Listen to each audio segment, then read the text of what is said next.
Good morning and welcome to day 146. We have Proverbs 1 to 3 today and Romans 7. So this is going to be a little bit different today. We don't have anything of the stories and narratives of the Old Testament. We are moving into some of the wisdom literature, that book of Proverbs, the book of Ecclesiastes, Song of Songs. These are different type of genre of writing in the Old Testament. And so we're going to be starting Proverbs. And the reason we're starting Proverbs right now is that many of the Proverbs are attributed to Solomon, who was known for his wisdom. And so we're going to be starting to read some of these Proverbs as we are wrapping up our time with Solomon. Now, the wisdom writings are very ancient texts. They're some of the oldest texts in the Bible. And as we're reading through here, it's a great time to step back and remember that the Bible isn't really focused entirely on getting into heaven and the afterlife. A huge portion of the Bible is really focused on what are the daily decisions we're making about our lives today here on earth. There is certainly a part of the Bible that is about the time to come and life after death.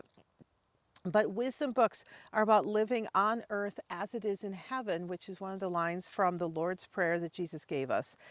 Eugene Peterson writes that wisdom is the art of living skillfully in whatever actual conditions we find ourselves. So as we go through the Bible, we are reminded that many people have had many life experiences, and these passages in the wisdom books gives us guidance on the best ways to live through our lives in a way that is in alignment with God's plan for us.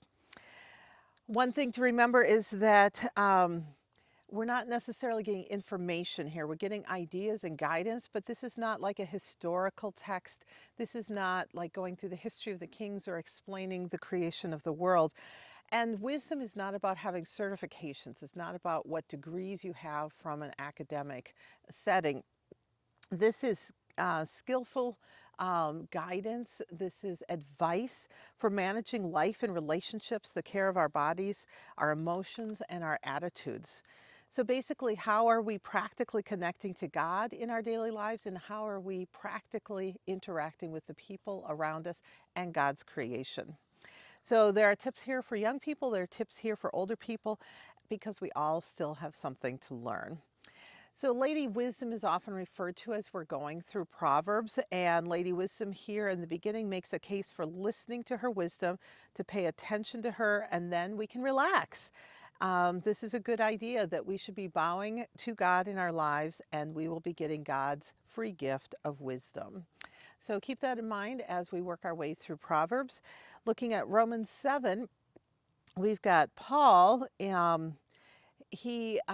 you're going through here, we're going to be looking at the rigid structure of the law, which comes from sin, that the law was good when God first gave it to us, but our sinful natures have twisted the law into a rigid structure that is harming us more than bringing us life. Freedom from sin makes us free from the law. We have to remember that sin is always twisting the law, and that the law did start as good. Sin twists everything. It twists us, it twists our relationships. As we're looking at Paul talking about sin here, it's good to go back and read the Ten Commandments in Exodus, or read Leviticus 5 about sin in our lives and the role it plays, and some of the guidance that God gave us early in the Hebrew Bible about dealing with sin. Remember, sin twists ourselves, Paul says, so we can't trust ourselves necessarily. We want to do good, but we're tempted to do what we despise. So Paul's big point here is Jesus is the only one who can free us from sin, so that sin stops twisting us in the wrong direction and allows us to grow into the people that God created us to be. So today, take a look at the areas where you're tempted in life.